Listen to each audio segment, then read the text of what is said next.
நான் உனக்கு முன்னே போய் கோணலானவைகளை செவ்வையாக்குவேன். ஆண்டவர் என்ன சொல்கிறாரு? நான் உனக்கு முன்னே போவேன். I will go before you. உனக்கு முன்னாலே நான் போவேன் அப்படின்னு ஆண்டவர் வாக்கு கொடுக்கிறார்.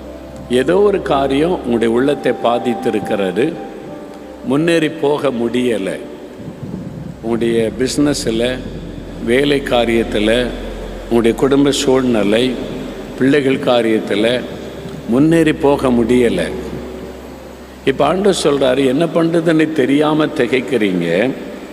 ஆண்டவர் என்ன வாக்கு கொடுக்கிறார்? என் மகனே மகளே, நான் உனக்கு முன்னாலே போவேன் என்று ஆண்டவர் சொல்கிறார். ஒரு கிராமத்தை சார்ந்த ஒரு தகப்பன், அவன் தூர இடத்துல மார்க்கெட்டுக்கு போய் தன்னுடைய பொருட்களை வாங்கி கொண்டு வீட்டுக்கு வருவதற்கு பொருட்களை வாங்க சென்றிருந்தான். அவனோடு தன்னுடைய 3 பிள்ளைகள், சின்ன சின்ன பிள்ளைகளையும் அவங்க நான் கூட வருவேன்னு சொன்னதுனால அழைத்து கொண்டு போனான். அவங்க போய் சந்தையில் பொருட்களெல்லாம் வாங்கி கொண்டு திரும்புகிறாங்க. இவங்க கிராம பகுதி ஒரு மலை பிரதேசம், அது கிராமப்புறம், இருட்டான பகுதி, எலக்ட்ரிக் கரண்டெல்லாம் கிடையாது, புதரான இடங்கள். அதில் ஒத்தையடி பாதையில் அவங்க நடந்து போகணும்.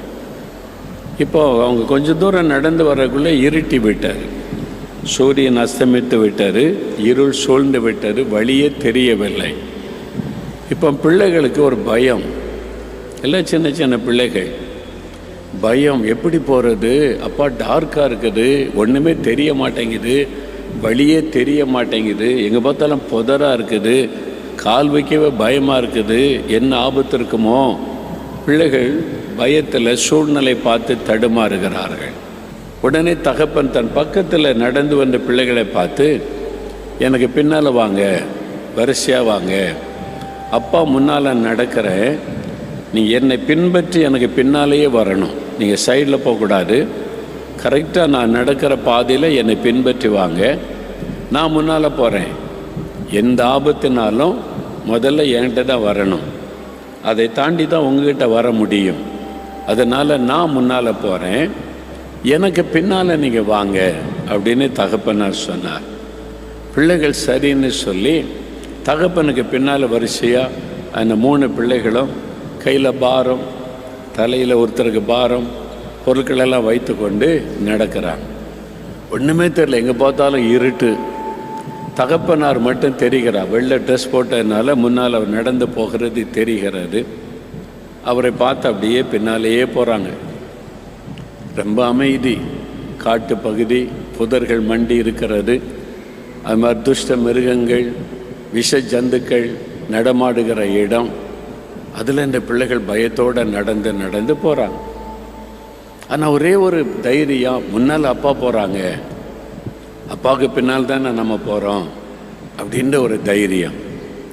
அப்படியே வந்து இந்த புதர் காட்டு பகுதியை தாண்டி ஊருக்குள்ளே வந்துட்டாங்க. ஊருக்குள்ளே வந்த உடனே தான் பிள்ளைகளுக்கு சந்தோஷம், வந்து சேர்ந்துட்டோம், பத்திரமா வந்து சேர்ந்துட்டோம். அப்போ அந்த பிள்ளைகள் சொன்னாங்க, அப்பாவை நாங்கள் பின்பற்றி எங்களுக்கு முன்னால் நீங்கள் நடந்து போய் உங்களுக்கு பின்னால் வந்ததுனால நாங்கள் சேஃபாக வந்துட்டோம், பத்திரமா வந்துட்டோம். அதுக்கு தான் தகப்பன் முன்னால் நடக்கிறார். இந்த உலகம் இருள் சூழ்ந்த ஒரு உலகம். இருளின் காலங்கள் இப்பொழுது பூமியிலே வந்துவிட்டார். யுத்தங்கள், பூமி அதிர்ச்சிகள், பஞ்சங்கள், கொள்ளை நோய்கள், மனுஷருக்கு விரோதமாய் மனிதர், பொல்லாத காரியம் நிறைந்து விட்டார். எப்படி வாழ்வது? எப்படி வாழப்போகிறோம்? இதுக்கு என்ன செய்வது, அதுக்கு என்ன செய்வது? பலவிதமான சூழ்நிலை. முன்பு இருந்த மாதிரி உலகம் இல்லை. இதுக்கு நடுவில் எப்படி நம்ம நடக்க போகிற வாழ்க்கை பிரயாணம் எப்படி இருக்க போகிறது? பயம். இப்போ ஆண்டவர் சொல்கிறார், என் மகனே மகளே, நீ ஒன்றும் பயப்படாத, நான் முன்னால் நடக்கிறேன், எனக்கு பின்னால் நீ வா, போதும், அவ்வளோதான். நீ எதுக்கு சூழ்நிலையெல்லாம் பார்த்து பயப்படுற? ஐயோ, இங்கே இந்த ஆபத்து இருக்குது, இங்கே இந்த ஆபத்து இருக்குது, இங்கே இந்த பொல்லாத மனிதர்கள் இருக்கிறாங்க, இந்த மாதிரி பிசாசின் போராட்டம் இருக்குது, எதுக்கு சூழ்நிலை எனக்கு பின்னால் வா, நான் முன்னால் போகிறேன். உன்னை பாதுகாக்கவும் உனக்கு உதவி செய்யந்தான் நான் முன்னால் நடந்து போகிறேன். நான் முன்னால் நடக்கிறதுனால நீ பின்னால் தைரியமாய் நடந்து வர முடியும். அதுதான் ஆண்டவர் சொல்லுகிறார், என் மகனே நான் உனக்கு முன்னே போகிறேன், என் மகளே நான் உனக்கு முன்னே போகிறேன், அதனால் நீ பயப்படாத. நான் நடக்கிற பாதையில் தான் நான் பின்னால் நடக்க போகிற.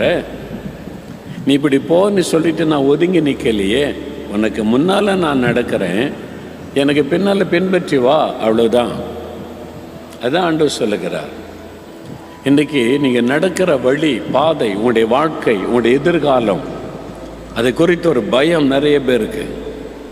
எங்கே என்ன ஆபத்து வருமோ, எங்கே என்ன தடை வருமோ, எங்கே என்ன மாதிரி நெருக்கம் வருமோ, இது நடக்குமா நடக்காதா, இதெல்லாம் செய்ய முடியுமா, பலவிதமான பயம். ஆண்டவர் சொல்லுகிறார், என் மகனை ஏன் பயப்படுகிறாய், என் மகளை ஏன் பயப்படுகிறாய், நான் உனக்கு முன்னாலே போகிறேன், அதனால் பயப்படாத.